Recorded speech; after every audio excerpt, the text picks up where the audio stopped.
Going into the Journey Together format, Battle Partners format, everyone was saying Dragapult was going to be the best deck, and it was for quite a while in Japan, for the past month or two ever since Battle Partners was released. However, it's quickly fallen from grace. Well, not quickly, like slowly over time fallen from grace, as a new deck has taken over the top spot. That being a deck that I have previously made a video about, being Clefairy, but it kind of isn't Clefairy now, as it's evolved into something completely different and a beast at that. That being Tera Box. This deck is quite something, I will say, as it is basically just a bunch of Tera Pokemon just smashed together into a deck, and it works really well. In fact, it works really well. We'll go down the list of what the deck is playing and explain everything in due time. Teal Mask Ogerpon EX needs no introduction. Teal Mask, attach a basic grass energy from your hand to itself to draw a card. A great form of not only drawing through your deck, but also energy acceleration, because you can use energy switch to move those grass energies onto any Pokemon that you want to attack with.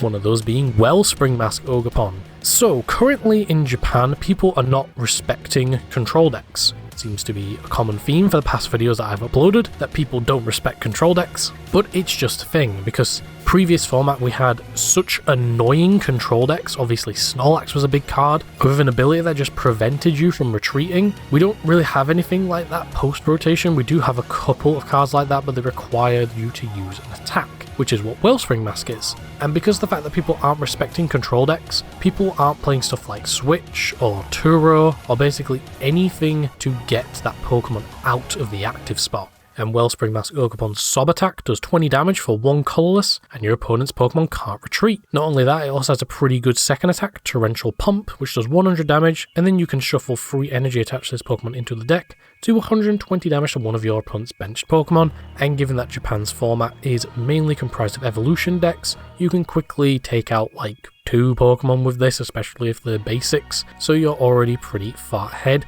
and you recycle back those energies to use later on. And because you play Tera Pokemon, you can use stuff like Noctowl, which allows you to search for 2 trainer cards when you evolve it from your hand if you have a Tera Pokemon in play, which then allows you to use Fan Rotom, so you can search your deck for 3 colourless Pokemon with 100 HP or less during your first turn. But the deck plays even more Tera Pokemon. Pikachu EX. Not only is this Pokemon pretty bulky, as in it can't be one-hit KO'd, as it will always remain on 10 HP if it's attacked from full HP, it also can do 300 damage for a Grass, Lightning and Metal energy, which is pretty good, but you do have to discard all the energy from this Pokemon. So it's a pretty good Pokemon to put up, attack with, and then if your opponent attacks into it, it can't be one-hit KO'd as long as it has full HP. Obviously, if your opponent puts a damage counter on it, say they attack with Dragapult, they can put 1 damage counter on it, or they attack something like Hops Zacian, they can put 30 on it, so now it can be one-hit KO'd, but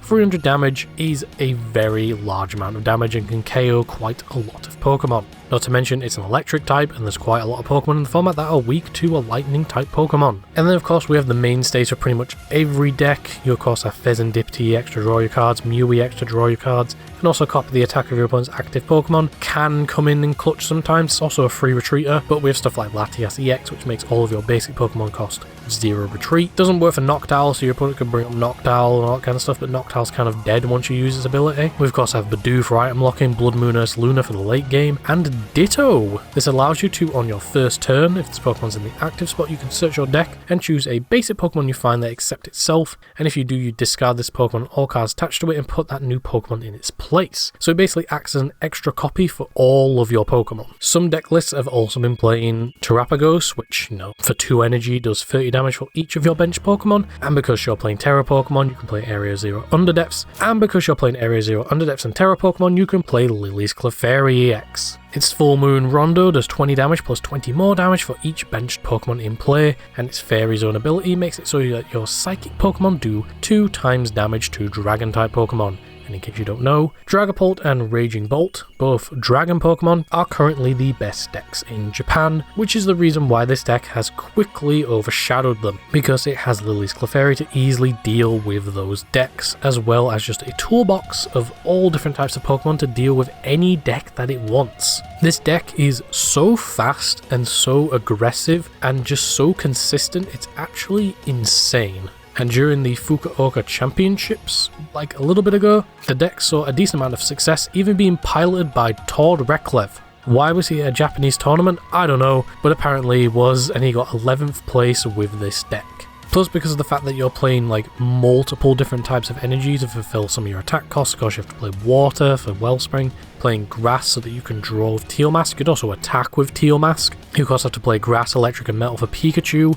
That means you're able to use Terapagos' second attack, which says that during your opponent's next turn, prevent all damage done to this Pokemon by attacks from basic non-colorless Pokemon. We currently are in a format where there's like a lot of evolution decks, but it does help counter not only the mirror match, but also stuff like Raging Bolt and a couple of other niche basic decks here and there. But not a lot of lists are actually playing Terapagos, so they're mainly just focused on Pikachu, the two masks, and also Clefairy. Some lists have also been playing Cornerstone Mask, which has the Cornerstone Stance ability, which is to prevent all damage from attacks done to this Pokemon by your opponent's Pokemon that have an ability. And given that the format is currently full of Pokemon with abilities, that's pretty good. So you can basically just wall off your opponent while you power up a bunch of Pokemon on your bench. This deck is doing very, very well, and before then it was doing pretty decently, but it was mainly down at like the low B tier, but now it is quickly shot up to the new best deck in the format, the new deck to beat. Obviously not every City League and tournament is going to have the same results, but at the moment this deck has the highest representation and the highest top place finishers in all City Leagues recently. Keep in mind recently, as that could change as it has done for the past 2 months, but this is now the new deck to beat, and it is a very strong and very intimidating deck. You not only have consistency with stuff like Teal Mask Ogerpon, which can get energy into play, which you can then move with Energy Switch, but it also draws you cards. You have Noctowl, which can just search any 2 trainers if you have a Terra Pokemon in play. Wellspring Mask is good for control, same with Cornerstone Mask. Fan Rotom can search out your Hootoots and Noctowls, so then you can search later on in the game. Lily's Clefairy EX is purely there to counter the other 2 best decks, which are Dragon Pokemon. Pikachu EX is just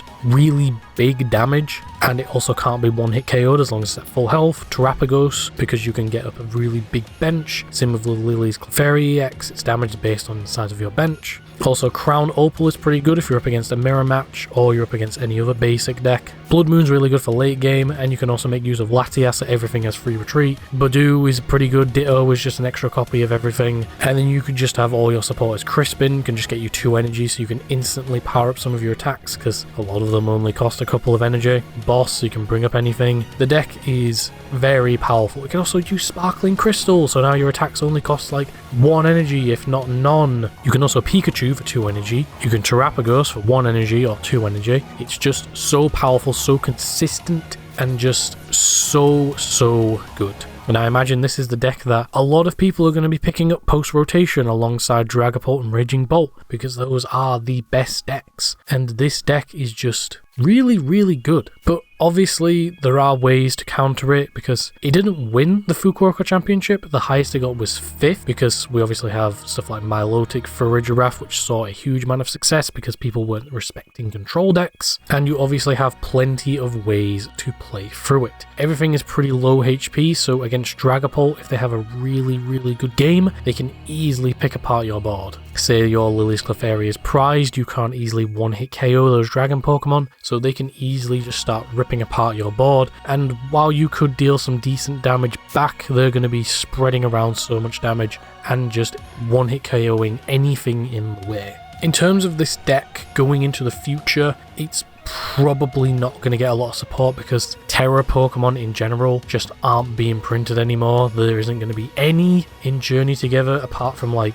maybe ones that were released as promos in Japan. They might get printed in the set. But in terms of just Tera Pokemon and even Stellar Pokemon being released, we're probably not going to get them anymore because the main focus of this year is going to be the partner Pokemon, and then towards the end of the year it's going to be the new Mega Pokemon. But even then, if there's a good Mega Pokemon released, it might find its way into the deck, especially if it's a basic, because there are some like non-evolution Pokemon that can Mega Evolve, so it heavily depends. Obviously something like Blood Moon Earth Lunar Theme play, because it's just a big beat stick that can, you know, attack for 1 energy late game, if not 0 energy, so if we get something very similar like that, it could be splashed into the deck. But in terms of its longevity, it's probably going to be good for the next couple of sets, and then it might get heavily power crept into oblivion once Mega Pokemon come out, but we'll just have to wait and see. But for the time being, this deck is definitely a threat and something that people should be aware of, and something that people might start picking up, because Dragapult and Raging Bolt are going to be very, very prevalent going into our next rotation. So this deck is probably going to be the go-to counter in order to basically put those two decks in check. And that is it for this video. Let me know your thoughts in the comments, what you think about Tera Box. Are you going to be picking it up? A lot of people saying this deck got brought to light because of Tord Reklev, so you do have to give credit to him, because I guess he's the one that made people more aware of it, and now it's just taken over in Japan, so props to Tord Reklev for bringing this deck to light. Are you going to be picking it up? Are you going to be playing it? So on and so forth. Do you think this deck is going to be viable going into our rotation, or do you think it's just going to be there as a way to counter Dragapult and Raging Bolt? I imagine it'll probably be a very good deck. Again, it heavily depends how our format shapes out to be. It could be completely different to Japan, as Japan has just been constantly changing over the past couple of weeks. Like, even now the format is just changing and changing and changing all over the place. Make sure to like, comment and subscribe, all of that nonsense, and I will see you in the next video, whatever it may be. Take care.